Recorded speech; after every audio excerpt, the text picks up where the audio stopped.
Get ready. Hold on to your hats. Strap on your seats. Get ready for the ride of your life. The show with no name time. Let's go. Hello and welcome to Fun Facts. Now, before we start, how do you say pásalo bien? Do you know how to say that? Very easy. Now you can say enjoy, fine. But we say have fun. Have fun. Have a good time. So we use that a lot. A lot of times in Spanish, people, when I say, how was your weekend? They say, I enjoyed. It's okay. It's just not very natural. It would be much more natural to say, I had fun or I had a good time. So I want you to start incorporating that word fun. It's a fun word, but don't mix it up with funny. Funny, gracioso, fun, divertido. The good thing about these classes, they're both fun, because we're having a good time, we're having fun, and of course they are funny because we tell jokes and always try to incorporate humor into all of our lessons. And we learn some fun facts, curiosidades. Let's take a look at today's fun fact. Now, how many planes do you think there are in the air as we speak right now? That's a good question. Would you say 1,000? 5,000? 6, 7? How many planes? I mean, think about this. Well, there are an average, let's pronounce this word together. Notice average, it's average. 2 syllables. We don't pronounce that E in the middle.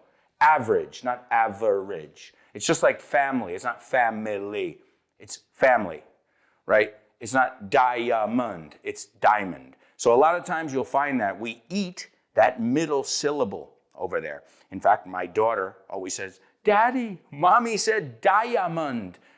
And my wife, she pronounces that A, but a little top tip, don't pronounce it. Diamond, diamond. You know it's mond, it's mind. English is weird. Hey, that's why I'm letting you know, so you don't fall into those mistakes. All right, so there are an average, dos sílabas, of 9,728 planes in the sky at any given moment. All right, let's round it up. Vamos a subirlo un poco a una estimación. That's 10,000 planes in the sky right now. And how many passengers does that mean? Well, if you calculate the average size of a commercial jet, that would be around 1,270,406. Oh, no, wait, 405. That guy missed his flight. Yeah, well, it happens. It happens sometimes. You should have gotten up earlier, buddy. Sorry. You knew you had a flight this morning. So that is incredible. And it's interesting because you say, well, how come they don't crash? Well, they don't crash because just like we have highways, autovías, here on land, there are highways in the sky. There are designated routes that the planes take. And if you have one of those apps like Flight Radar or Flight Tracker, open it up and take a look. Because when you see how many planes there are flying in the skies at any given moment, it will blow your mind. Double trouble, baby. Yeah, you know what time it is. Double trouble. All right, amigos, it's time for a double trouble. And English is sprinkled. Rociado. It's sprinkled with all these words with double meanings. There are many of them, such as ring. The word ring, what is ring? Es anillo.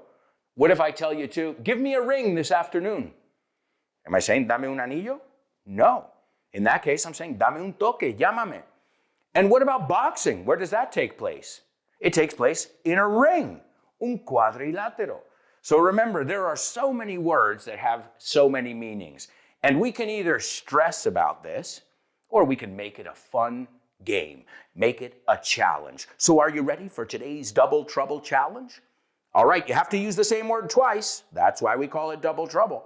All right, el mar está a 5 pies. Okay? Está a 5 pies de donde estamos. I know you use meters in Europe, but since this is going to be seen in all different audiences, and I'm American, I'm going to say pies. And if not, the translation doesn't work. So ya sabes que es algo que ver con pies. I just gave you a clue. So el mar está a 5 pies. Ya era hora. Tenía ganas de moverme, de viajar. All right, so the first part. The sea is 5 feet away, right? The sea is 5 feet away. Está a 5 pies. Serían 2 y pico metros de nosotros, right? The sea is 5 feet away. Oh, it was about time. Ya era hora. It was about time. Did you know this structure? It's important to know it. It was about time. The British say, it was high time, I believe, right, Rob? It was high time.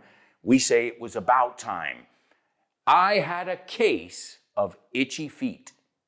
Yeah, the word that we use twice is feet. One is a measurement, and the other one is an expression that means you have athlete's foot.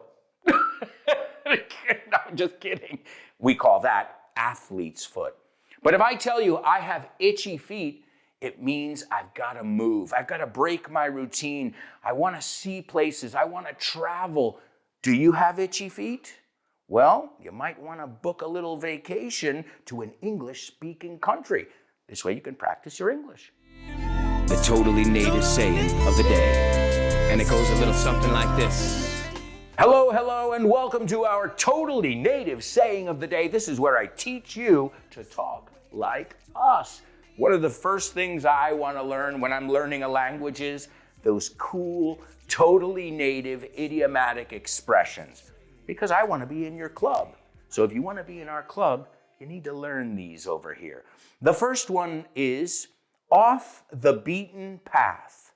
You can also say off the beaten track. And what does this mean? Well, it's another way of saying the road less traveled. So some people, when they go to a city, what do? They go to all the hot spots, all the touristy places, and that's it. They stay there and I'm going to go to the Colosseum, I'm going to go to Circus Maximus, I'm going to go here, and that's it, to my hotel. But then there are other people, and in my opinion, this is the difference between a tourist and a traveler. A tourist goes on the route you should go, and a traveler likes to explore and likes to go off the beaten path, por el camino menos transitado. No? A los sitios más apartados, you could say in Spanish. What about you? When you travel, do you like to go off the beaten path or off the beaten track? Or do you like to stick to the touristy spots where you know you can't go wrong? I like to do both, I've got to say. So if I'm in Rome, of course, I want to see the Colosseum. In fact, it reminds me of an idiomatic expression. Another one, a bonus one. When in Rome, do as the Romans. And this means wherever you go, you adapt to the traditions of that area. In Spain, they say, donde fueres, haz lo que vieres. In English, we say, when in Rome, do as the Romans. But I'll tell you something, you don't need the second part. You can just say, when in Rome, when in Rome. So what about you? Do you like to go off the beaten path? Well, go ahead, answer me. But use a full sentence. This way you're practicing today's totally native saying.